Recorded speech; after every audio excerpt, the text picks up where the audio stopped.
Magandang araw mga bata!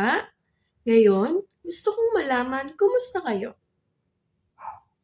Ayan, kinagagalak kong malaman na kayo ay masaya at okay lang. Ngayon, ako ang inyong guro sa edukasyon sa pagpapakatao. I'm Teacher Nicole. Bago tayo magsimula, tayo muna ay manalangin. Sa ngalan ng Ama, ng Anak, ng Espiritu Santo. Amen. Ama namin, sumasalangit ka, sambahin ang ngalan mo, mapasa amin ang kaharian mo, sundin ang loob mo dito sa lupa para ng sa langit. Bigyan mo po kami ng aming kakanin sa araw-araw at patawarin mo kami sa aming mga sala para ng pagpapatawad namin sa mga nagkakasala sa amin. At huwag mo po kaming ipahintulot sa tukso at iadya mo po kami sa lahat ng masama. Amen. Sa ngalan ng Ama, ng Anak, ng Espiritu Santo. Ngayon, gusto kong malaman kung meron bang lumiban sa ating klase. Ayan, mabuti, wala. Kung gayon, maaari nyo bang ayusin ang inyong mga upuan at kayo ay umupo ng maayos upang kayo ay makapakinig ng mabuti? Very good. Bago tayo magsimula, gusto ko munang malaman kung ano nga ba ang pinag-aralan natin noong nakaraan. Mahusay, mapanuring pag-iisip. Ngayon, dumako na tayo sa ating aralin na katatagan ng loob. Ngayon, tayo ay dumako na sa ating layunin. Ang layunin ay ang inaasahang mangyari o magawa ng isang mag-aaral pagtapos ng ating aralin. Ang una,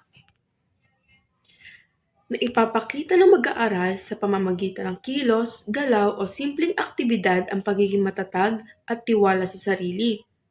Ang ibig pong sabihin, inaasahan po ang mag-aaral na magpakita ng katatagan ng loob sa pamamagitan ng kilos, galaw at simpleng aktibidad.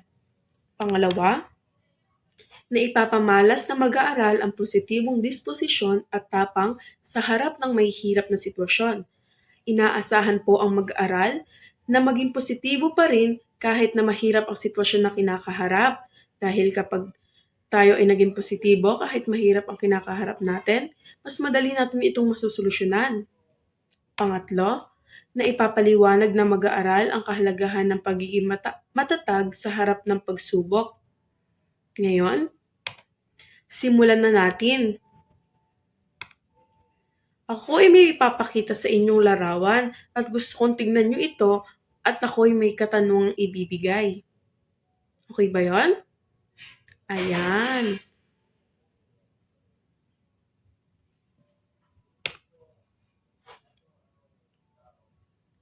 Maaari na ba ako magtanong?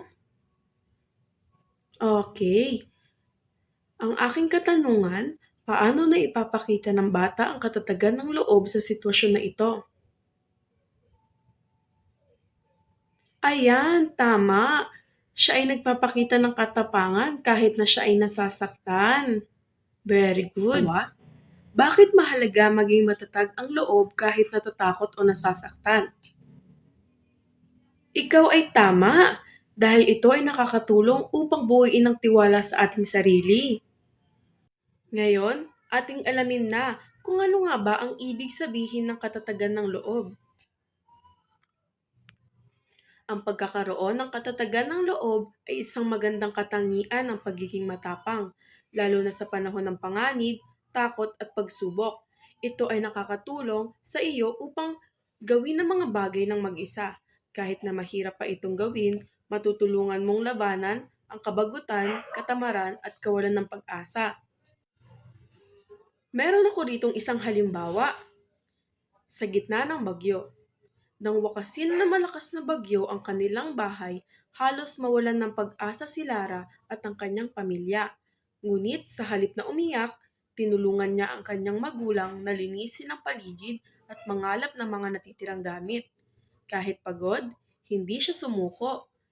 Sabi niya, basta magkasama tayo, kaya natin bumangon.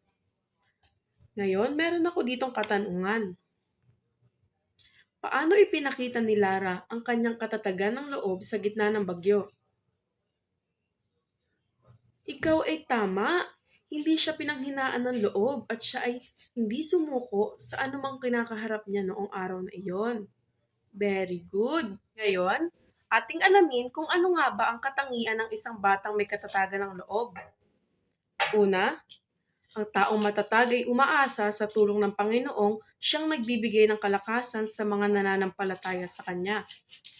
Pangalawa, ang taong matatag ay hindi sumusuko sa kabila ng anumang pagsubok. At ang pangatlo, ang taong matatag ay hindi matitibag ng anumang pagsubok.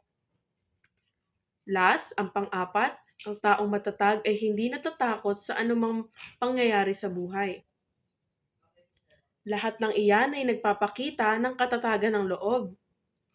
Ngayon ay natukoy nyo na kayo ay may matatag na kalooban. Subukin natin. Basahin ang bawat sitwasyon ng maigi, thumbs up kung ang kilos ay nagpapakita ng katatagan ng loob, at thumbs down kung ang kilos ay hindi nagpapakita ng katatagan ng loob. Handa na ba ang lahat? Opo. Number 1. Tumayo at nagsalita sa harap ng klase kahit kinakabahan. Yes, Bella? Thumbs up. Tama. Thumbs up. Number 2. Sumuko agad sa isang gawain nang dahil sa kaunting hirap. Yes, Sian? Thumbs down. Thumbs down. Tama, kasi dapat hindi tayo agad sumusuko. Thumbs down. Number 3. Tumulong sa kaibigan na nahihirapan sa proyekto kahit abala sa sarili. Yes, Diana? Thumbs up po. Thumbs up. Bakit naman ito naging thumbs up? Dahil kahit po marami po siyang ginagawa, tinutulungan niya pa rin po yung kaibigan niya para matapos po yung kaibigan niya po sa proyekto kahit nahihirapan po siya. Tama. Magaling. Next, number 4. Pinilit at tinapos ang pagsasanay kahit pagod at mahirap. Diana? Thumbs up po. Thumbs up. Tama. Number 5. Nagreklamo at nagalit sa bawat maliit na problema nang hindi sinubukang ayusin. Yes, Sian? Thumbs down po. Thumbs down? Tama! Tama ang iyong kasagutan kasi dapat na hindi tayo magalit sa mga maliliit na problema lang. Kailangan subukan muna natin ito para malaman natin. Kayo ba ay may mga katanungan pa? Kung wala, simulan na natin ang ating pangkatang gawain. Ang kada grupo ay gagawa ng isang dula-dulaan na nagpapakita ng katatagan ng loob.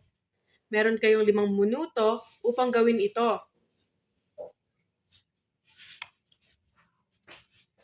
Good job, class! Tapos na ang ating klase. Simulan na natin ang short quiz. Paalam mga bata, salamat sa pakikinig!